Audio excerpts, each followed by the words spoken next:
पुंछ के ये घने जंगल गोलियों की आवाज से गूंज रहे हैं। यहाँ आतंकियों और सेना के बीच मुठभेड़ चल रही है। रह रहकर फायरिंग की आवाज बता रही है कि आतंकियों की जिंदगी के चंद घंटे ही बाकी हैं। पुंछ में जवानों पर घात लगाकर हमला करने वाले आतंकी इन्हीं जंगलों में छिपे हुए हैं। सेना के जवान यहाँ जिन आतंकियों की तलाश कर रहे हैं, उनके साथ सेना की 3 मुठभेड़ पहले हो चुकी हैं। 11 अक्टूबर को पुंछ के सुरनकोट में पहली मुठभेड़ हुई थी। यहाँ से आतंकी फरार हो गए थे।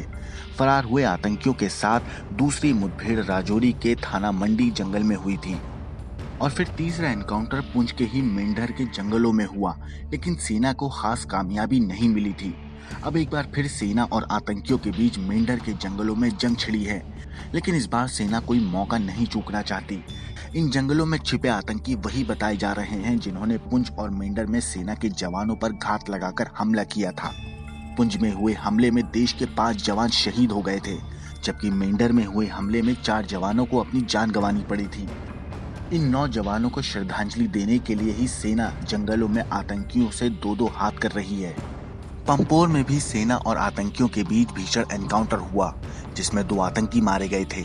मारे गए आतंकियों में से एक लश्कर कमांडर उमर मुश्ताक था।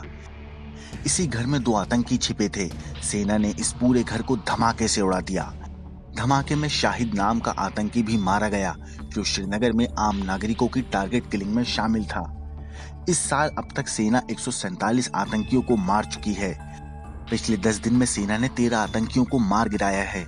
सेना का हालिया मिशन 8 अक्टूबर से श्रीनगर से शुरू हुआ, जिसमें 1 आतंकी मारा गया। इसके बाद 11 अक्टूबर को 2 मुठभेड़ में अनंतनाग और बांदीपुरा में 2 आतंकी मारे गए। इस मुठभेड़ में टीआरएफ का खूंखार आतंकी इम्तियाज अहमद डार था। इसके बाद 12 अक्टूबर को शोपिया में 5 आतंकी मारे गए और फिर 13 अक्टूबर को पुलवामा में जैश कमांडर शमीम सौफी मारा गया। इसके बाद 15 अक्टूबर को 2 आतंकी मारे गए और फिर 16 अक्टूबर को 2 आतंकी सेना की गोली का शिकार हुए। सेना इस बार ना आतंकियों को बख्शने के मूड में है और ना ही उनके मददगारों को। सेना ने 3 लोगों को पूछताछ के लिए हिरासत में भी लिया है। इन पर आतंकियों को लॉजिस्टिक सपोर्ट देने का आरोप है। ये तीनों आतंकियों को रसद और बाकी सामान मुहैया करवा रहे थे। डिफेंस एक्सपर्ट भी मानते हैं कि आतंकियों की ताकत स्थानीय मदद ही है। कश्मीर घाटी में इस वक्त करीब 225 आतंकी सक्रिय बताए जा रहे हैं, जबकि 2019 में आतंकियों की गिनती 450 थी।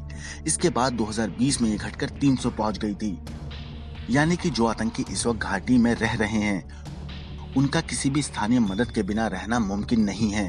सेना ने 9 एनकाउंटर में जिन 13 आतंकियों को मारा है, उनमें से 10 आतंकियों का कोई रिकॉर्ड नहीं था। यानी ये लोग नए नए भर्ती किए गए आतंकी थे। ब्यूरो रिपोर्ट, क्राइम तक।